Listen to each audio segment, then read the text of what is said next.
One of the things we changed was kind of how we did our one-on-one drills, scaly stuff like that. We decided to two-spot it this summer, which allowed a lot of younger guys to get a lot more reps. Which kind of my philosophy was that, you're gonna expect and gonna have to have some young guys make some plays for you this year, and the way Coach Pruitt brought kind of his practice system from Florida State was a very two-spot. A lot of guys are getting more reps now in practice and in how we did it in the summer. So a lot of times over the past couple of years I've been here, Scaly starts out and guys are energized and they're showing up, but by the end of the summer it kind of gets lackadaisical and guys that you're expecting to be there really don't show up and stuff, and kind of gets undisciplined. But this was by far the best year I've seen out of guys showing up, and I think that is because guys that usually weren't getting reps were getting reps now, so they were motivated to show up. And so we had 1s and 3s on one field, 2s and 4s on the other field. So guys were getting reps, guys were seeing formations, getting plays, and that's how guys learn. You say two spots, you mean it's two different yeah, so we would have the 1s and the 3s on one field, and then the 2s and 4s on another field, where in the past everybody would just be on one field. Gotcha. So What do you think of your new freshman wide receivers?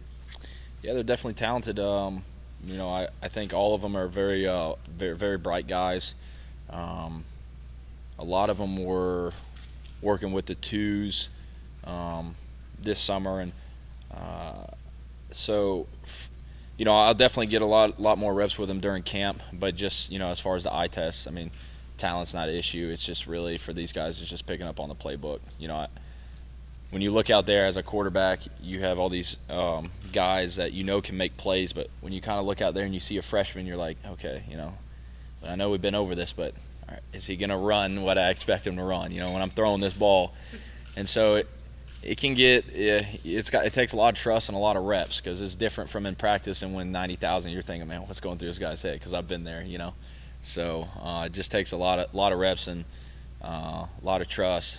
Kind of explaining to him, like, hey man, this is how I want the route run versus this coverage, but also trying to get into his head and see how he's seeing things, how he sees coverages and understand them. And that's the hardest transition for guys coming in, especially receivers out of high school. Most of these guys are so talented, they just kind of run around and the guy throws them the ball. But when you get here, we demand, since we're a pro-style offense, that guys understand coverages and understand how to run routes to a T. So that's the biggest challenge. What's it been like for you? I mean, you waited all this time, and now you're going to get your chance. What's your preparation been like, and your mindset been like as you get ready for this summer and this fall going forward? Yeah, I think my preparation and my mindset has really been the same, and I say that because from day one I got here, I've always wanted to be the starting quarterback at UGA, and I quickly realized that I was going to have to play second fiddle behind Aaron, so to speak, and so.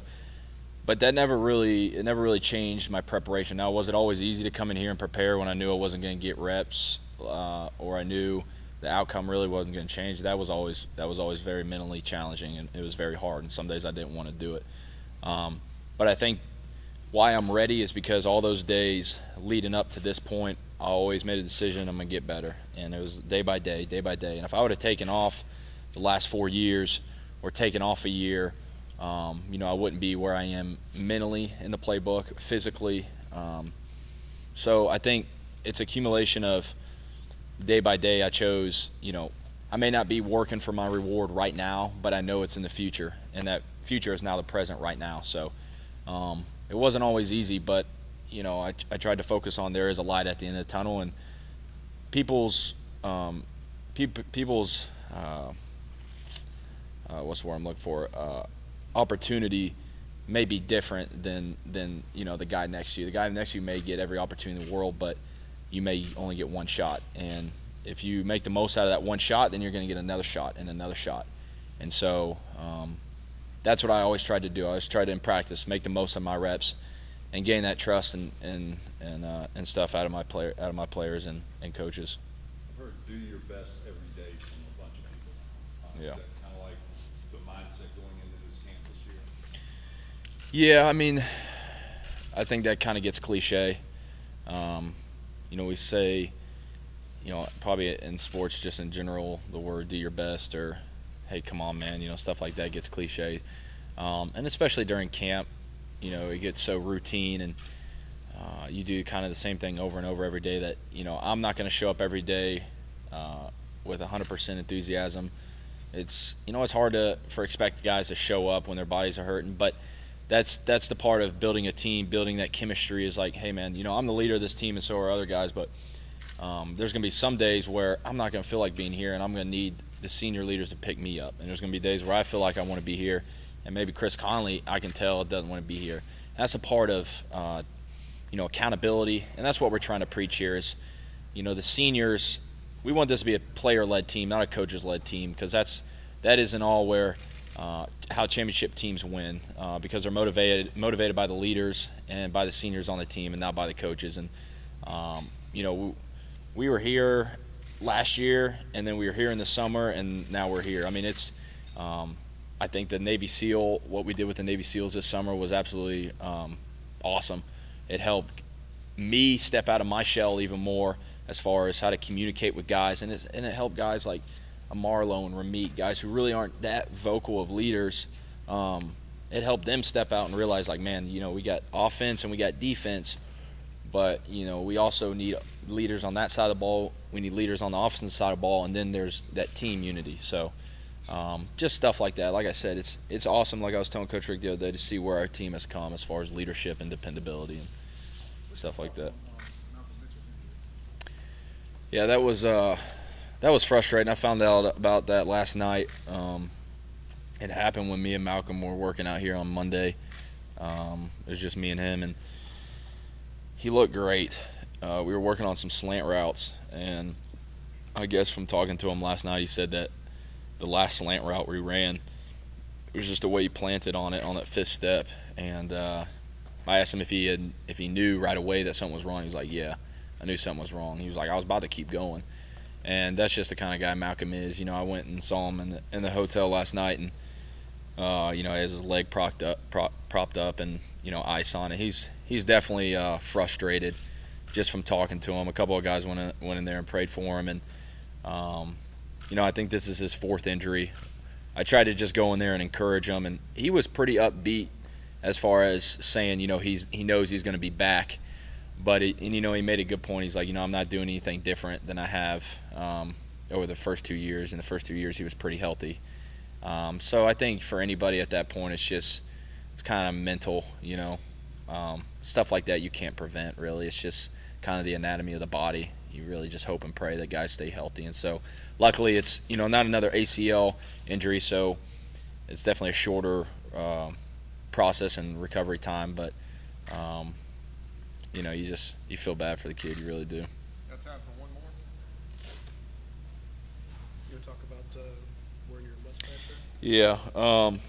This is something I'll be wearing a lot this year to just represent my buddy Philip Blusenkirchen, who died this summer from Auburn University. Played tight end and went to high school with him. One of my best buddies. Philip actually, quick story, just kind of why it means a lot is that me and Philip probably communicated once a month, and he contacted me the night before he died. So he died on a Saturday night, late Saturday night, and he reached out to me Friday night via text message and was just like, hey man, how you doing, how's summer going? And I hadn't heard from him in a month, and I was like, man, it's good to hear from you, bud. And he was basically just like, I'm rooting for you. I know good things come to those who wait. I'm praying for you, man. And he was like, I know I'm an Auburn guy, but I wouldn't admit this in public, but I'm throwing him under the bus right now. But sorry, man. He said, I'll definitely be rooting for you all the way this year. And just to have that last conversation before somebody goes out is, I got chills thinking about it right now. But it's just awesome, to know that, I got that last kind of word in with him, and also kind of his last goodbye as to this season. And I'm very thankful for that last conversation that the Lord allowed me to have with him. And so that's, I'll be wearing this pin a lot this year, and I'll be thinking about him a lot, and just out of representing him and everything that our relationship meant. Stay right there.